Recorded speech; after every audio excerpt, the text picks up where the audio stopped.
So we're coming back with another guitar review. I've had this guitar for almost 4 years now, or actually 4 years now. I'm very happy with it. I think it's the best guitar I have, in my opinion, or at least it's the one I like the most. However, there's a couple of things that, it's not that I don't like about them, but things that I have to mention. They are not cheap. And even they don't make them anymore, and now they're making like an updated model, which I've never tried. They look very nice though, but it did come with a lot of things that happen that I guess that I would not expect from a guitar, which was, I think it was around like $1,500 when I bought it, or $1,600, so it was definitely not cheap.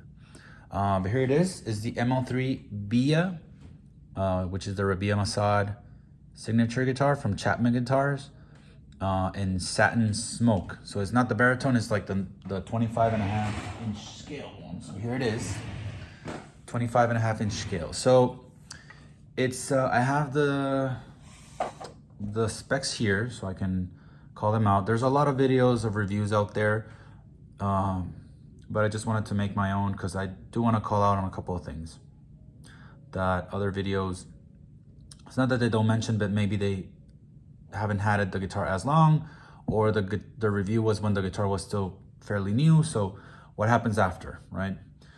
So that comes a lot into play. So it's let me see, ash body with a flame maple top. It's a full maple cap, and that's actually what creates the binding. So it's very nice. You can even see the flame maple on the binding, and then you can see it here, right?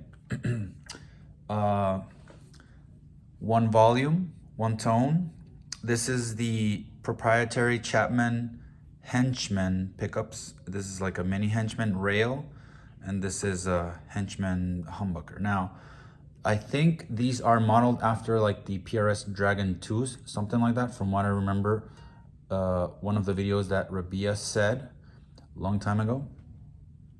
Now, for the amount of money that these cost, I would have liked for them to be, I don't want to say better pickups, because the pickups are very good. I like them a lot. These are the original. I haven't changed them, and I haven't thought about changing them. But like the new model comes in with a Seymour Duncan pearly gates, and then the bare knuckle, his new bare knuckle. Now that one is, I think, is like $2,000, so it's $700 more expensive than this one. Has this nice cutaway here. It has like the Telecaster body type. It's a satin finish. It's very nice finish. Also the back is satin black. I have it open. It has a brass block here, which is also very nice. Gives it a lot of sustain. The guitar is very punchy. It's a bolt-on neck, which it has like a small, very nice carve here. It's easy to go to the 22 frets.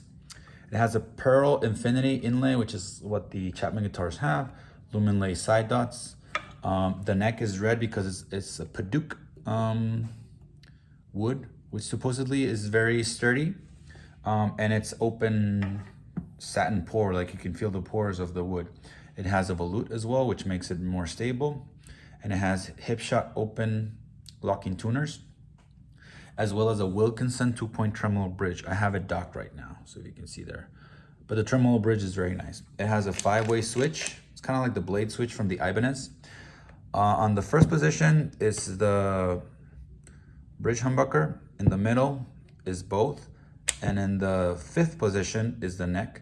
Now, if you put it in the 2nd position, I believe, if I remember correctly, is the inner coils, the one you're tapping or combining. And then if you put it in the 4th position is the outer coils. So it gives very nice stridey sounds here and there. That's about it. Now, the things I want to call out on the guitar. When I got it new, I'm gonna have to connect it to the amp, but when I got it new, it will work. It feels great. The guitar feels very nice. It's very smooth, very fast. It's an ebony fretboard as well. Let me see if I can connect it to my amp so you can see what I'm saying.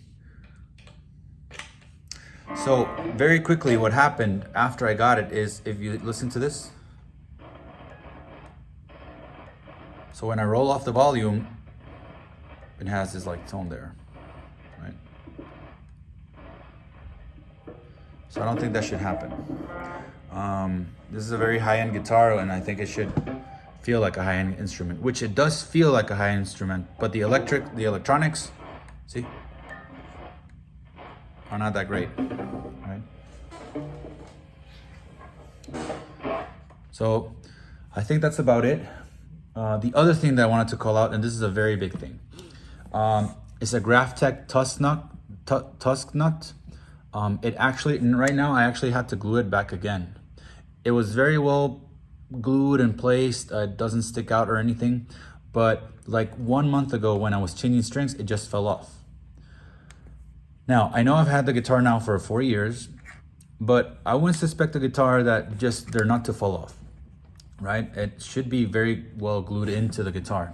So I had to glue it in myself. So I was like very surprised when it just fell out. I was like, what is this? Why is it falling off? It shouldn't be falling off, right? So those are the two big things that I want to call out on, okay? So whenever you're buying this guitar or the new ones, just remember that maybe it just happened to me, but it can also happen to you. So also think about it. Now, I don't want to call out on Chapman or anything. I really think this guitar is amazing. It's very good, as I said. I think it's the best guitar I have. I don't have that many, but I think it's the best guitar I have by a lot. But those two things that happened, I would not have expected them to happen of a guitar of this price. The not falling